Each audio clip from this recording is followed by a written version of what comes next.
Good morning, everyone. It's my littlest grandchild, my youngest grandchild's birthday today. She'll be 4. She is 4 now. Oh, how amazing. What a little angel with attitude. Oh, but she's really sweet. All my grandchildren are really sweet children, at least when they're with me. Anywho, oh, she is beautiful, and that's it. She has, for her age, she's amazing. She's comprehension-wise, talking, this, that. I mean, it's just, yes, of course, it's my grandchild. All your grandchildren, if you have any, are the best, the smartest, they're whatever. And of course, that's how it should be. I'm watching my brother-in-law. We're getting rid of our last clunker up there, except for his. Okay, we're getting rid of my last clunker. Someone's coming to get it today. And his has been here for a decade now, or even more. It's just sitting up there, absolutely useless car. But he is not going to let go of it. I opened up the door a couple of years ago. I opened up there. I thought, maybe I could use this car for drawing some things in there. Oh, man, I closed that so fast. I opened that door, and I was like, whoa, how many wasps are in here? Woof, I closed that up again and ran.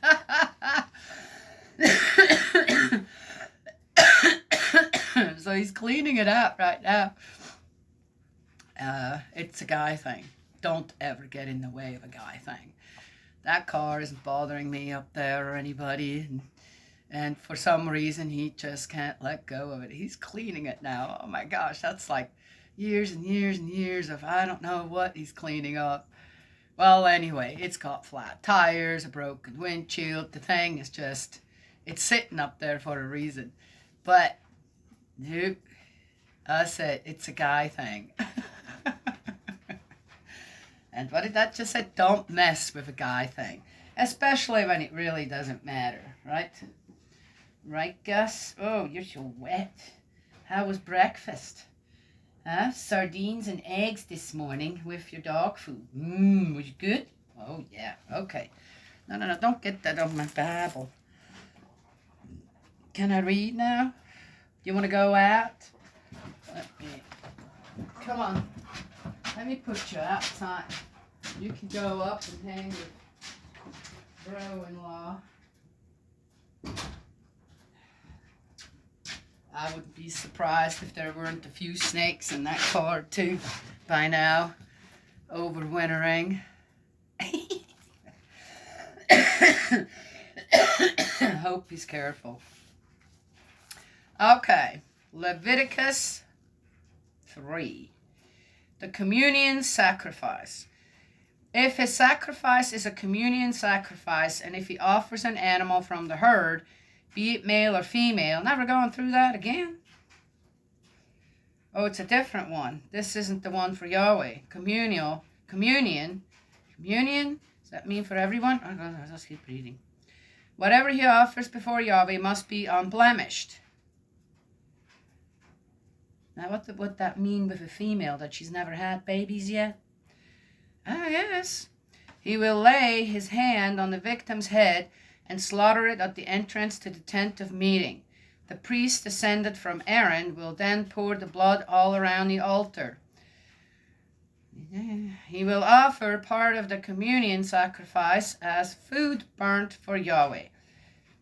The fat covering the entrails, all the fat on the entrails, both kidneys, the fat on them and on the loins, the mass of fat which he will remove from the liver and kidneys.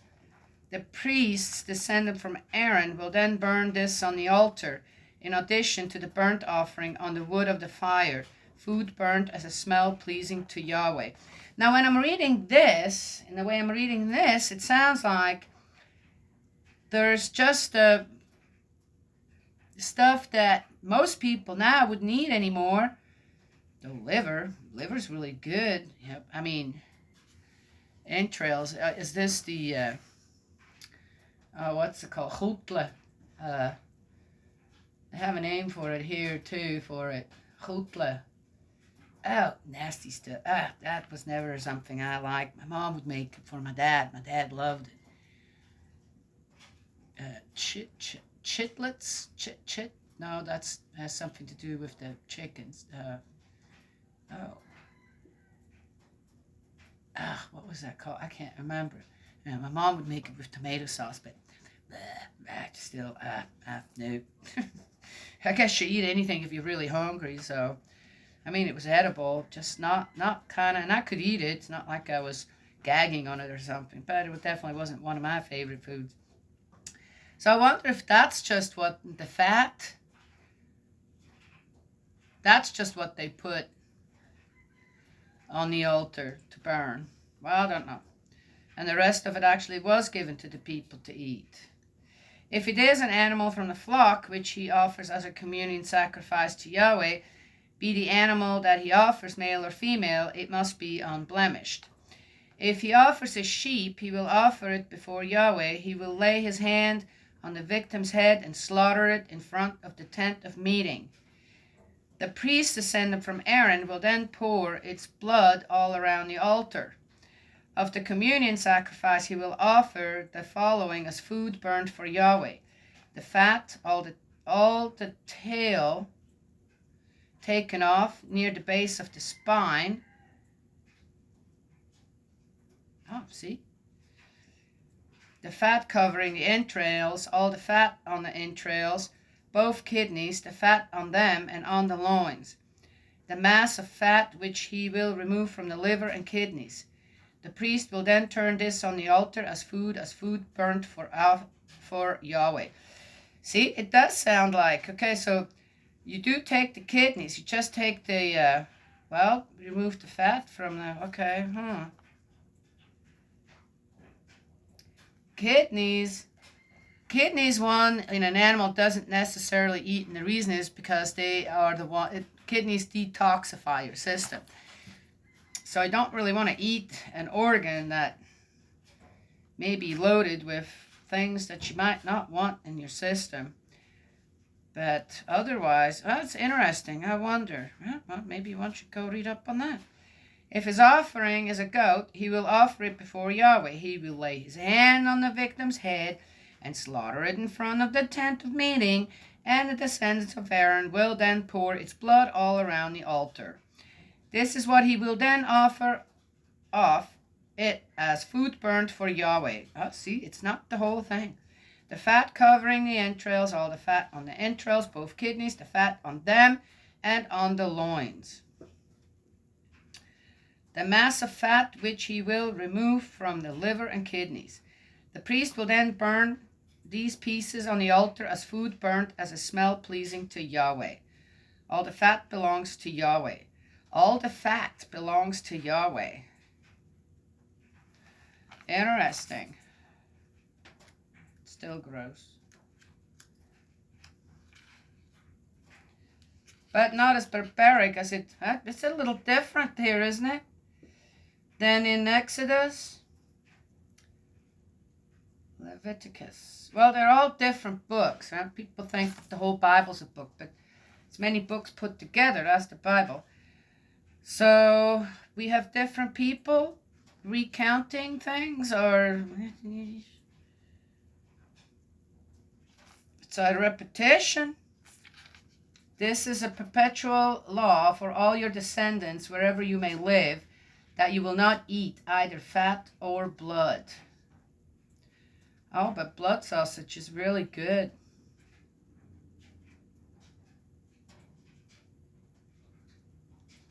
Fat. Not big on fat on meat, but fat can be used from an animal for other things. Make soap, make candles. Well, anyway. The sacrifice for sin. Of the high priest. Yahweh spoke to Moses and... Oh, wait a minute, that's 4. Oh, interesting. Oh, now we're getting into something different. Mm-mm-mm. So 3 wasn't a whole lot different than some other things we already read about these. The communion sacrifice. Or is this a different sacrifice? They had several ones a year.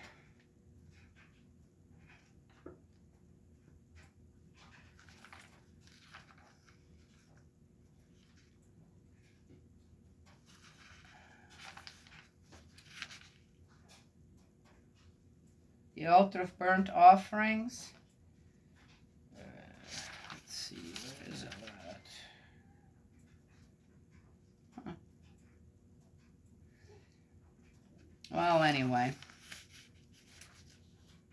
I guess one does have to read this more than once or twice. There, okay. I mean, I was taught some of this stuff when I was young. And then, of course, you read through the Bible according to the studies that you're doing. So this is interesting to just go right from the beginning and talk a little bit about it, reflect a little bit about it, rather than just rushing through it, right? Yes? Okay. So what did they actually burn on these altars? Okay, blood around the... This is still gross. As I said, that stuff starts to stink. And if they were in the desert, surely they didn't just have all that water available to clean it up all the time. What sand? You can cover things up too. Oh, now there you go. The victim's head. Interesting. Oh, he's going to try and get that started. He's taking his car up there. He's going to try. Oh my God, I hope he doesn't blow up the whole thing. I wonder if it has any gas in it still. 10-year-old gas. Oh, gosh. What is he doing? It's a guy thing. Remember? Don't mess with guy things when it comes to stuff like that. This isn't, as I said, this is just his little pet sitting up there. And even though it's ruined, completely ruined,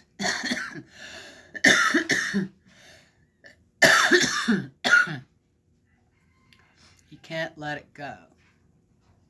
It's okay. I just think it's interesting to watch. Yes? Yeah. That's kind of how it should be for us women. And the guys get into something, they're going, you gotta be kidding me. No way. If it's not hurting anyone, if it's not depleting your finances that should be going somewhere else, if they're not somewhere else, rather than being at home with the family, this and that, if they just have a hobby that kind of, okay, it's a guy thing, and you don't mess with the guy thing. You just don't. Then it's all right. I said, it's the last car that will be here, and it's probably going to be here until, yeah.